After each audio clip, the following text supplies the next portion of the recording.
Здравствуйте. Сегодня смотрел очень интересную партию. И вот по мотивам этой партии у меня получилась интересная позиция. Но, к сожалению, я не составитель. И она нечистая. Ход белых.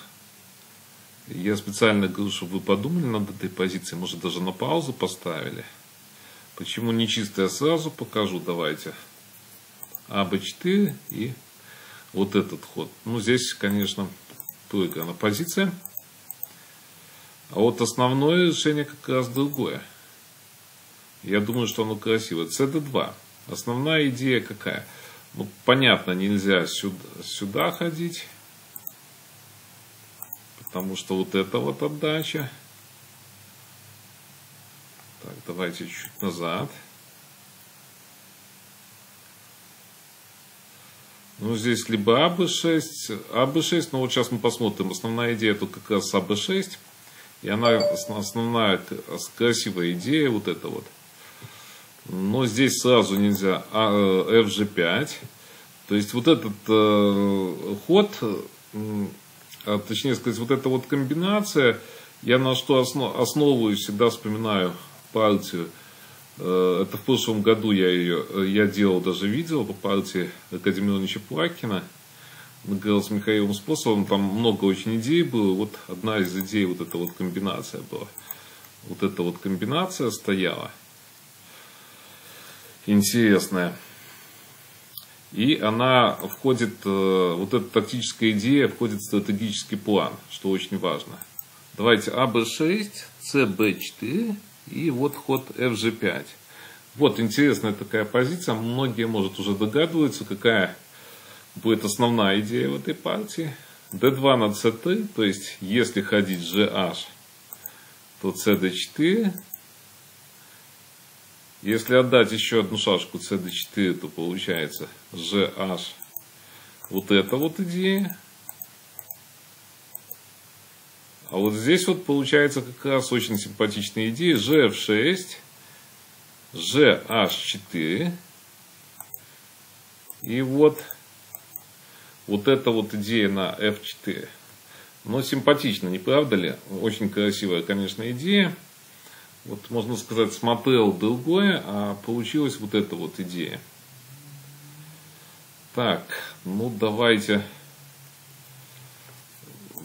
вернемся к позиции, вот к этой позиции, что я смотрел. То есть, это старая достаточно партия была. Давайте посмотрим, что там было в этой партии. То есть, GF2, такой хороший ход. Но, к сожалению, я здесь сейчас покажу, что в партии. Здесь вот EF6, FE3 было в партии. И пошли FG5. И вот такую вот тактику нанесли. Такая вот комбинация была в партии.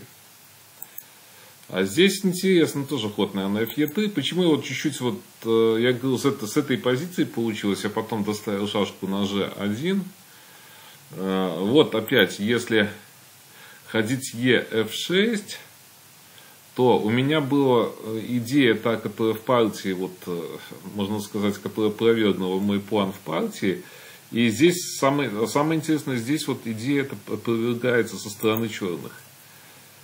Отдали, ED4. Кажется, что все супер у белых, но вот здесь вот, если, конечно, глубже смотреть, конечно, непонятно, как выигрывать за белых. Вот эта вот позиция, ну и так далее. Я думаю, что все-таки ничейная она. Именно, ну, может, я не все правильно делал, но понятно, что надо DC5. Хотя, конечно, здесь можно еще как-то, наверное, поддержать эту позицию. Ну, понятно, АБ6 нельзя, надо ЦБ6. Ну, вот тоже, кстати, интересная позиция. Наверное, да, за белых не надо форсировать вот это вот все. Надо EF2. Ну, так или иначе, я не буду это смотреть. То есть, вы, может, посмотрите. Кому интересно, посмотрите эту позицию. Потому что позиция действительно интересная. Ну, вот как раз-то в этой позиции надо ходить BC5. FE3.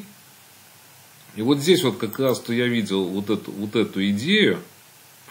EF6 и не ходить в эту идею, не входить в эту идею. Так, а давайте именно вот здесь вот я видел эту идею. Сюда и вот здесь комбинация такая. Это не обязательная комбинация, я вам сразу говорю. Вот это все не обязательно. То есть почему? Потому что ходим сюда. Я, кстати, здесь вот ничего не видел. Допустим, на этот ход вообще, то есть кажется, вот это идет комбинация, но именно DC3 и вот разрозненность по флангу у белых, то есть приводит к очень плохим последствиям. Этот ход, этот и вот этот вот ход. Видите, тоже без шашки, но все плохо у белых. Без шашки у черных, но у белых все плохо. Вот это вот идея. Естественно, если здесь вторгаемся, надо как-то CB2 ходить, ну и так далее. Вот играть эту позицию. GF, GH и так далее. Это понятно. Ну, здесь еще кроме вот этого хода есть ED4, EF6. И вот почему-то мне казалось, что эта позиция очень хорошая. Именно у белых. И я сейчас покажу чисто мои измышления. Тут понятно, может компьютер по-другому все смотрит. FE3, GF6, GH. И вот ход именно FE7 здесь. FE7 ход. Вот если FG7 сделать, то все-таки есть интересный такой ход, я считаю. Так, и ED4. Ну, здесь, допустим, CD, GF. Вот здесь оппозиция в пользу белых, но вот нападают здесь черные. То есть она не совсем такая. DC5. Ну вот GH пойти. И вот эта вот позиция. Так, как тут раз. Ну, вот эта вот позиция, в общем. Входим. Где-то должна быть ничья, может и по-другому у черных, ну, это я приблизительно. И вот мне казалось, но здесь момент такой, давайте еще раз посмотрим. Так, даже здесь есть такой, так, что-то я тут уже не то, что хотел, вам показал.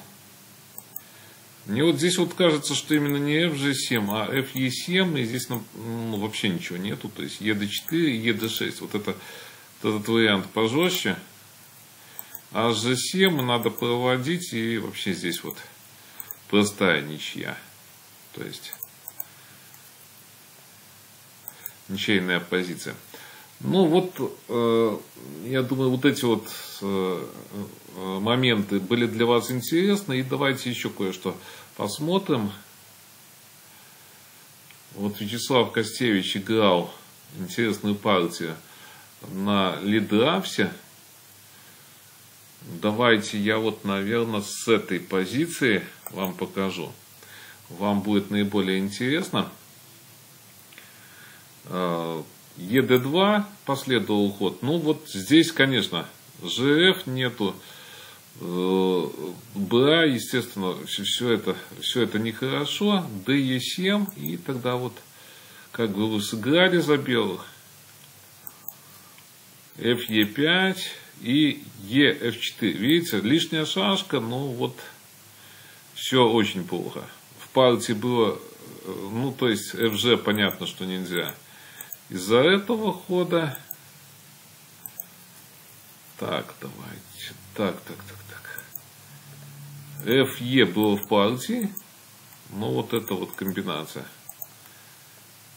В партии, кстати, белые раньше могли. Почему я не показывал сначала партию? В партии белые раньше могли провести вот подобную комбинацию, даже без жертвы. Но вот получилось красиво достаточно с жертвой. Напоминаю, это на лидрафсе было все. Так, давайте дальше.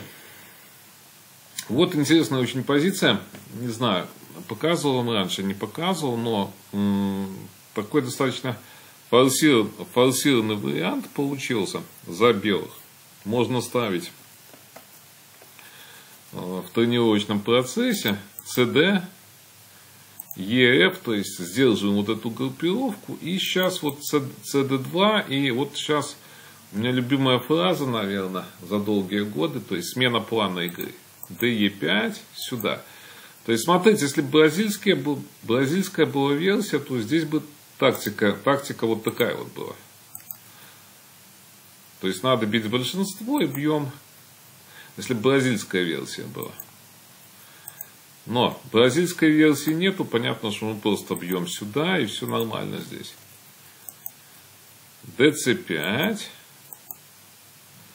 BC7, FG3. То есть грозим напасть, ну, естественно, на этот ход элементарно опровергается из-за этого нападения.